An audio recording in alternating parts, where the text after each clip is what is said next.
Hi friends, ഇന്ന് നമ്മൾ തയ്യാറാക്കാൻ പോകുന്നത് പുട്ടുപൊടി ഉപയോഗിച്ച് വളരെ എളുപ്പത്തിൽ തയ്യാറാക്കാൻ പറ്റുന്ന ഒരു ഈവനിങ് സ്നാക്സ് ആണ്.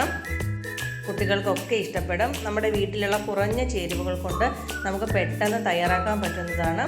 എന്നാൽ സൂപ്പർ ടേസ്റ്റിയുമായിട്ടുള്ള ഈ റെസിപ്പി നിങ്ങൾ ഇതുവരെയും ട്രൈ ചെയ്ത് നോക്കിയിട്ടില്ലെങ്കിൽ ഉറപ്പായിട്ടൊന്ന് ട്രൈ ചെയ്ത് നോക്കുക. അതിനായിട്ട് ഞാനിപ്പോൾ പുട്ടുപൊടിയാണ് എടുക്കുന്നത്. പുട്ടുപൊടിയൊക്കെ നമ്മുടെ ഇഷ്ടത്തിനനുസരിച്ച് നമുക്ക് എത്ര ക്വാണ്ടിറ്റിക്ക് വേണമോ അതിനനുസരിച്ച് എടുക്കുക. അതുകൊണ്ടാണ് ഞാനിപ്പോൾ അളവ് പറയാത്തത്. ഞാനിപ്പോൾ എടുത്തിരിക്കുന്നത് വറുത്ത അരിപ്പൊടിയാണ്. പുട്ടിൻ്റെ വറുത്ത അരിപ്പൊടിയാണ് എടുത്തിട്ടുള്ളത്. അതിനുശേഷം ഒരല്പം ഉപ്പ് ചേർത്തതിന് ശേഷം നല്ല തിളച്ച ചൂടുവെള്ളം ഒഴിച്ചു കൊടുക്കുക.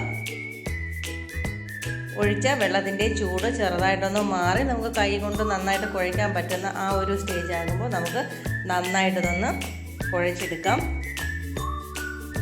ഇനി റെസ്റ്റ് ചെയ്യാൻ വയ്ക്കേണ്ട ആവശ്യമൊന്നുമില്ല. ഇനി നമ്മൾ സാധാ കൊഴുക്കട്ട തയ്യാറാക്കുന്ന പോലെ തന്നെ പെട്ടെന്ന് ഇതേപോലെ ഈ ഒരു ഷേപ്പിന് വേണമെങ്കിൽ നമുക്ക് തയ്യാറാക്കാം. ഇല്ലയെന്നുണ്ടെങ്കിൽ നമുക്ക് ചപ്പാത്തി പലവയൊക്കെ ഉണ്ട്, കൗണ്ടർ ടോപ്പിലൊക്കെ ഇട്ട് തയ്യാറാക്കാൻ പറ്റുമെങ്കിൽ കുറച്ച് മാവെടുക്കുക.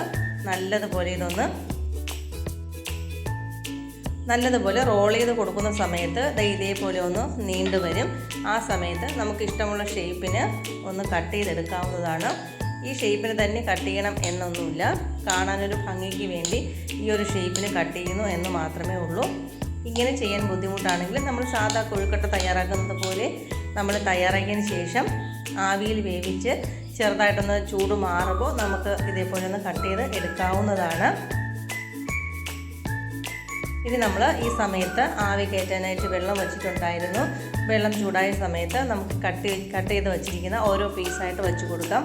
ഒരുമിച്ച് വേണമെങ്കിലും ഇട്ട് കൊടുക്കാം. ഒരുമിച്ച് നമ്മൾ ഇട്ട് കൊടുത്താൽ ചൂടോടുകൂടി ഇത് ഒട്ടിപ്പിടിക്കും. തണുത്ത് കഴിയുമ്പോൾ നമ്മൾ ശർക്കരപ്പാനിയിലേക്ക് ഇടുന്ന സമയത്ത് സെപ്പറേറ്റായിട്ട് കിട്ടിക്കോളും. ഈ സമയത്ത് നമുക്ക് കപ്പലണ്ടി ഒന്ന് ക്രഷ് ചെയ്യാനായിട്ട് വയ്ക്കാം. മിക്സിയുടെ ജാറിൽ വേണമെങ്കിലും പൊടിച്ചെടുക്കാം. ഞാനിപ്പോൾ കപ്പലണ്ടിയും ഏലക്കയും കൂടി ഒന്ന് പൊടിച്ചെടുക്കുന്നുണ്ട്. നമുക്ക് ഇഷ്ടമുള്ള ഡ്രൈ ഫ്രൂട്ട്സ് ഒക്കെ ഇട്ട് കൊടുക്കാവുന്നതാണ്. ഞാനിപ്പോൾ കപ്പലണ്ടിയാണ് ചേർത്ത് കൊടുക്കുന്നത്. കപ്പലണ്ടിയോ എള്ളോ ഒക്കെ വേണമെങ്കിൽ നമുക്ക് ചേർത്ത് കൊടുക്കാവുന്നതാണ്. ഞാനിപ്പോൾ കപ്പലണ്ടിയും കയ്യിൽ പൊട്ടുകടല ഉള്ളതുകൊണ്ട് അതുകൂടി അങ്ങ് ചേർത്ത് കൊടുക്കുന്നുണ്ട്. ഈ ടൈമിൽ നമ്മൾ ശർക്കരപ്പാനി അരിച്ചു വച്ചിട്ടുണ്ട്. ശർക്കരപ്പാനിയും അരമുറി തേങ്ങ ചിരകിയതും കൂടി ചേർത്ത് നന്നായിട്ടൊന്ന് തിളപ്പിക്കുന്നുണ്ട്. ശർക്കരപ്പാനി നമ്മൾ മധുരത്തിന് ആവശ്യമായത് ചേർത്ത് കൊടുക്കണം. നമ്മുടെ ഈ കൊഴുക്കട്ട ശർക്കരപ്പാനിയിൽ നന്നായിട്ടൊന്ന് മുങ്ങിക്കിടന്ന് നല്ലതുപോലെ ഒന്ന് വറ്റിച്ചെടുക്കേണ്ടതായിട്ടുണ്ട്. അതുകൊണ്ട് ആവശ്യത്തിന് ശർക്കരപ്പാനി ഒഴിച്ചു കൊടുക്കുക. ഞാനിപ്പോൾ കുറച്ച് ശർക്കരപ്പാനി മാത്രമേ ഒഴിച്ചു കൊടുത്തിട്ടുള്ളൂ. അപ്പോൾ നമ്മൾ എടുത്ത പാന് ചെറുതായിപ്പോയി, അതിൽ മിക്സ് ചെയ്യാനായിട്ട് ബുദ്ധിമുട്ടുണ്ട്. നമുക്ക് വേറൊരു പാനിലേക്ക് മാറ്റി കുറച്ചുകൂടി ശർക്കരപ്പാനി ഒഴിച്ചു കൊടുക്കാം. നല്ല കളറുള്ള ശർക്കര കിട്ടുകയാണെങ്കിൽ കുറച്ചുകൂടി തണുക്കുമ്പോൾ നല്ല ഡാർക്ക് കളറിൽ ഈ ഒരു സ്റ്റേജിൽ നമുക്ക് കിട്ടും.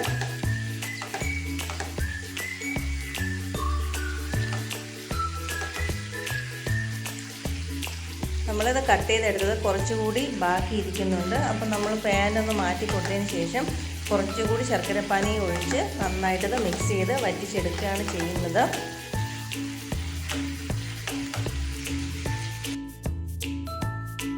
നമ്മൾ ഇതിലേക്ക് ഒരു തുള്ളി എണ്ണയോ നെയ്യോ ഒന്നും ചേർക്കുന്നില്ല. നിങ്ങൾക്ക് ഇഷ്ടമുണ്ട്, കുഞ്ഞുങ്ങൾക്കൊക്കെ നെയ്യ് വേണമെന്നുണ്ടെങ്കിൽ നമുക്കത് ചേർത്ത് കൊടുക്കാവുന്നതാണ്. അപ്പോൾ ഞാൻ പാന് മാറ്റി കുറച്ചുകൂടി ശർക്കരപ്പാനി ഒഴിച്ച് കൊടുത്തതിന് ശേഷം നമ്മൾ മീഡിയം ഫ്ലെയിമിലേക്ക് മാറ്റിയതിന് ശേഷം ഫ്ലെയിം കുറച്ച് വെച്ച് കൊടുത്തിട്ടുണ്ട്. ഇനി നമ്മളൊന്ന് അടച്ചു വെച്ച് കൊടുത്തിട്ടുണ്ട്. ഇടയ്ക്കൊക്കെ നമുക്ക് ഇതൊന്ന് ഇളക്കി കൊടുക്കാം. നമ്മൾ ശർക്കര ചേർത്തത് കൊണ്ട് തന്നെ ഇടയ്ക്കൊക്കെ ഒന്ന് ഇളക്കണം, ഇല്ലെങ്കിൽ പെട്ടെന്ന് അടിക്ക് പിടിക്കും. നമ്മൾ ഇളക്കി കൊടുക്കുന്ന സമയത്ത് നമുക്ക് ഫ്ലെയിം കൂട്ടിയതിന് ശേഷം നമ്മൾ അടച്ചു വയ്ക്കുന്ന സമയത്ത് മീഡിയം ഫ്ലെയിമിലേക്ക് മാറ്റി കൊടുക്കണം. ശർക്കരപ്പാനിയിൽ കൊഴുക്കട്ട നന്നായിട്ട് പിടിച്ച് കിട്ടണം. ഇനി നമുക്ക് ഫ്ലെയിം അങ്ങ് ഓഫാക്കി കൊടുക്കാം. ഇപ്പോൾ നമ്മുടെ സിമ്പിളും ടേസ്റ്റിയുമായിട്ടുള്ള വെറൈറ്റി റെസിപ്പി ഇവിടെ റെഡി ആയിട്ടുണ്ട്. നിങ്ങളെല്ലാവരും ഒന്ന് തയ്യാറാക്കി നോക്കുക. അതിന് ശേഷം ഫീഡ്ബാക്ക് കമൻറ്റ് ബോക്സിൽ അറിയിക്കുക. നിങ്ങൾക്ക് ഇഷ്ടമാവുകയാണെങ്കിൽ നിങ്ങളുടെ ഫാമിലി ഫ്രണ്ട്സിനൊക്കെ ഒന്ന് ഷെയർ ചെയ്ത് കൊടുക്കുക. വീഡിയോ ഒന്ന് സപ്പോർട്ട് ചെയ്യാം. സബ് ചെയ്യുക, ലൈക്ക് ചെയ്യുക. അപ്പോൾ ഇതിലും നല്ലൊരു വീഡിയോയുമായി വരുന്നത് വരേക്കും എല്ലാ കൂട്ടുകാർക്കും ബൈ. Thanks for watching.